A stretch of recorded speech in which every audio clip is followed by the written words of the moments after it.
ابتدا ہے رب کعبہ کے مقدس و مطہر اسم سے، جو کائنات کے بطن سے پھوٹنے والی روشنی کا خالق ہے، جو کون و مکان کے سینے میں دل بن کر دھڑک رہا ہے،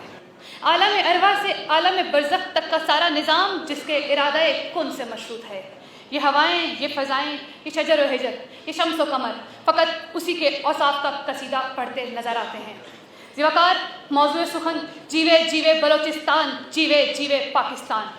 الوقار پاکستان کو مارز وجود میں آئے 68 سال بیت چکے ہیں، مگر پاکستان کو خوشحال دیکھنے والی آنکھیں روز بلوچستان میں گرتی مسجدہ لاشیں دیکھ کر لہو لہو ہو چکی ہیں۔ وطن مقدس کی ہچکیاں لیتی سڑکیں، سسکیاں بھرتے بازار اور بین کرتے زخم خوردہ چوراہے روز اپنی مظلومیت کا نواب پڑھتے دکھائی دیتے ہیں۔ آج ایک بار پھر سرزمین بلوچستان پر قابیل کی رسم دہرائی جا رہی ہے، قابیل کی رسم دہرائی جا رہی ہے۔ زیوکار جیوے جیوے بلوچستان کا نعرہ اپنی جگہ، جیوے جیوے پاکستان کا عہد اپنی جگہ اور پاک فوج کا خوشحال بلوچستان کا عزم بھی اپنی جگہ، مگر دوسری طرف ہمیں تو ہمارے اپنوں نے اس دوراہے پر لا کھڑا کیا ہے کہ جہاں اگر سچ بولا جائے تو سزا میزان چوک پر گولیوں کی صورت میں دی جاتی ہے، کہ جہاں اس قوم کی بہن اور بیٹی حصول تعلیم کے لیے جب گھر سے نکلے تو زیوکار بھری چوک پر اسے تیزاب سے جلا دیا جاتا ہے، مگر کوئی بھی زیوکار میں بلوچستان میں ہونے والے ظلم کی وہ داستان کیسے سناؤں جب ایک غریب ماں اپنے 3 معصوم بچے میزان چوک پر اس لیے بھیج آتی ہے کہ اس کے پاس کھانے کے لیے 2 وقت کی روٹی میسر نہیں۔ زیوکار میں بلوچستان میں ہونے والی بربریت کی وہ داستان کیسے سناؤں کہ جب بلوچستان کی ننھی آسماں اپنی عزت بچاتے ہوئے اپنی جان کی بازی ہار جاتی ہے، مگر کوئی بھی اس کی مدد کو کھڑا نہیں ہوتا، کوئی بھی اس کی مدد کے لیے۔ زیوکار منشور پاکستان کے مطابق سرزمین بلوچستان میں تو امن کا بول بالا ہونا چاہیے تھا، مگر مستوم میں بپا ہوتی کربلا کو تو پوری دنیا نے دیکھا کہ جہاں زائرین بوند بوند پانی کو ویسے ہی ترسے جیسے کربلا میں آل رسول بوند بوند پانی کو ترسی، تو پھر میں کیسے کہہ دوں کہ جیوے جیوے بلوچستان، جیوے جیوے پاکستان۔ زیوکار میں سپاہی کی وہ داستان کیسے بیان کروں،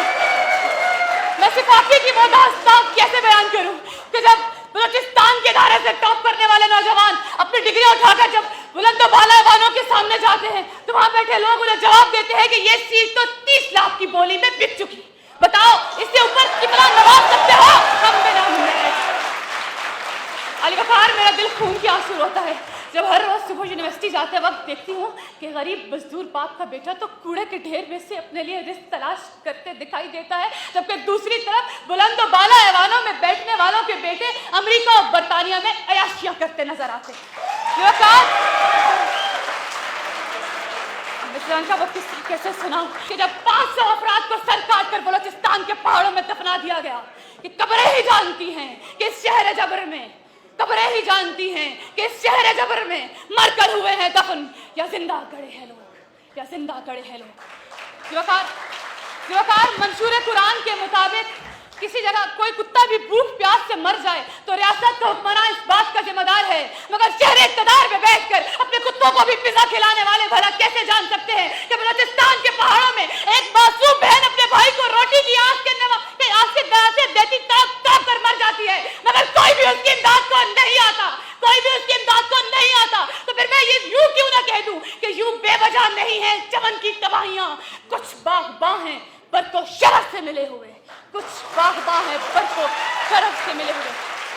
زیوکار جب باغباں ہی بر کو شرف سے مل جائیں تو پھر وطن مقدس میں بے گناہ خون سرعام بہتا ہے۔ جب باغباں ہی بر کو شرف سے مل جائیں تو وہاں جسموں کے صنوبر کٹ کٹ کے گرتے ہیں، جہاں باغباں ہی بر کو شرف سے مل جائیں تو وہیں قاتل سروں کی فصلیں کاٹ کر لا الہ الا اللہ قبر کرتے نظر آتے ہیں۔ تو پھر کہاں گیا عدل کا عدل اور کہاں گیا منصف کا انصاف؟ زیوکار جیوے جیوے بلوچستان، جیوے جیوے پاکستان اب محض ایک نعرہ نہیں رہا، اس کی عملی تصویر کا ثبوت ہم نے آج سے برسوں پہلے دیا کہ جب بلوچستان کے پہاڑوں سے ایک پہاڑ چاغی نے اپنا سینہ چاک کر پاکستان کی ایٹمی قوت ہونے کا اعلان کیا۔ جیوے جیوے بلوچستان کا نعرہ پاک فوج نے اس وقت پہ لگایا زیوکار کہ جب آج جہاں بلوچستان کے چپے چپے میں جہاں پرچم جلائے جاتے تھے آج وہاں پرچم پھر سے لگائے جا رہے ہیں۔ زیوکار پاک فوج کی کاوشوں کی وجہ سے آج بلوچستان میں ایک بار پھر امن کا پرچم لہرایا جا چکا ہے۔ آج ایک بار پھر اس قوم کی بہنیں اور بیٹیاں بے خوف و خطر حصول تعلیم کے لیے اپنے گھروں سے نکلنا شروع ہو گئی ہے۔ بلوچستان کی سرزمین سے ہر سال پاک فوج میں شمولیت اختیار کرنے والے